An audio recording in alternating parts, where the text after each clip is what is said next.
guys, welcome back to Polly's Paper Studio. I'm Ginny and this is our second project in our Christmas in July series. So today I am creating with this tag, and this was part of the collage sheet from our shop. This is the Vintage Christmas Tags 25 with Holly. I know that's a weird name, but I'm running out of vintage Christmas tag names, so either I have to stop making them or I have to come up with creative names for them, and I'm not going to stop making them, so let's make this card together. So I've got my printables all set. This was the Vintage Christmas Tag 25 with Holly, and I just opened that in Word and I drug the corner to size it. This is the size that I wanted it to be for my project.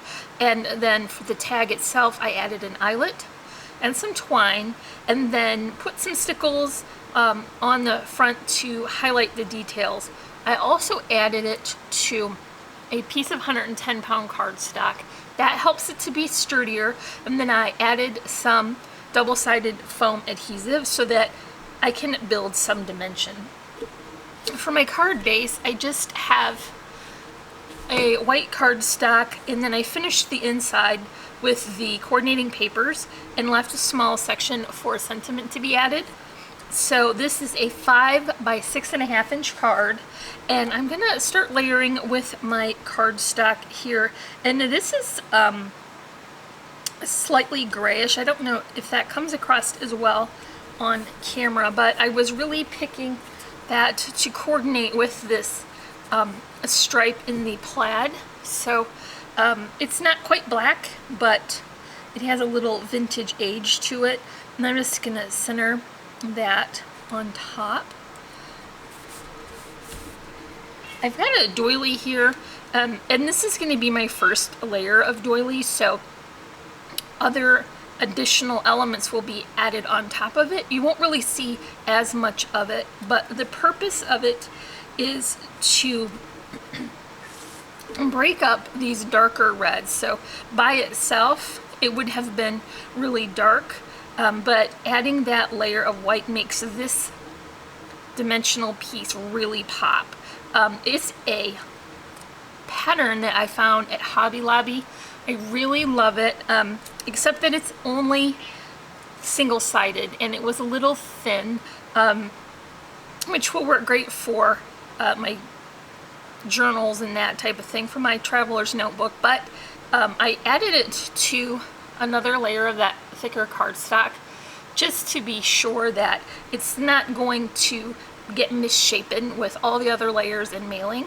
And then more of that double-sided foam will help to raise that up. So it's just going about center, and you can see how nicely that crisp white doily really highlights each layer without them getting all muddied up.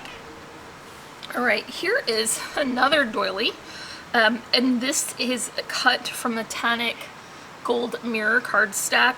My precious, I love this cardstock so much I'm hoarding it, every little last scrap. If this were for an off-camera project, I would probably cut something out of the middle. I also chose a die that is not super intricate because I just don't know how well that will go through all the fancy little thinner pieces. And for my project, I'm going to have it almost coming off. I just want it right to the edge because I do have a lot of layers to add, and I don't want to lose too much of that beautiful shiny cardstock. Here's that tag from earlier. This is one of my favorite printables that we've done so far at Polly's. I will link this in the description below. And when I printed it, I went ahead and just printed the whole sheet because I know I'll use them. In fact, I used one earlier to make a thank you card, but it will be so nice just to have them on hand so that when I need to make a quick project, I can. And I think that this particular style tag will work really well with lots of different kinds of paper because it isn't super busy in the background, so you're really going to be able to pair this with a lot of different styles, namely shiny gold like I'm doing today, And then because we did add more of that foam, you can see that it's really getting a nice height in the center. For my flowers, I created some poinsettias and some smaller white flowers. So these I made with the cherry blossom die from Cherryland Designs, and then they're just cut from white cardstock with white centers. And then the poinsettias were made with that Cinch and Go poinsettia die that I used so much last year. I cut them with gold cardstock and finished them with the same stamens as the white flowers. If you guys are interested in seeing how I make those as part of our Christmas in July series, I can definitely do that. And really my intention for these flowers was that because I had these printed out, I want this card design to be replicatable easily.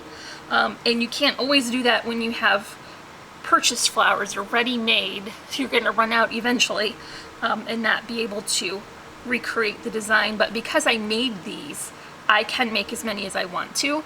And it's nice to do while you're watching your show or having your coffee. Just, you know, make yourself a little assembly line and cut them all out. So I've got my regular arrangement with the larger flower, and then I'm building off of that from the smaller flowers, then some twine and some die cut foliage. And like I did with that white doily, I almost just went with this darker green holly, but the lighter green really helps that to pop.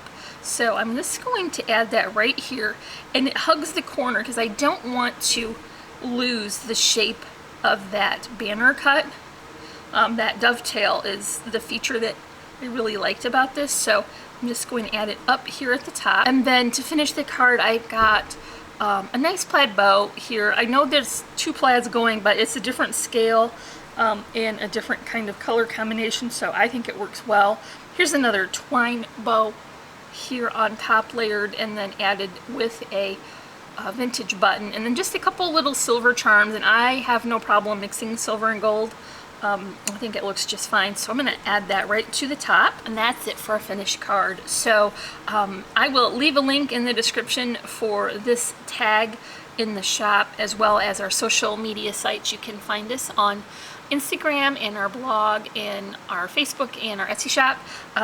And if you enjoyed this video, please give me a like and leave me a comment. And if you're not already, I would love for you to subscribe. Don't forget to come back for our next Christmas in July project. And then next week is starting our 12 Days of Christmas, where we are bringing you 12 projects right in a row to get you ready for the holidays. So I'm wishing everyone a happy and productive day, and I thank you all so much for watching. Bye.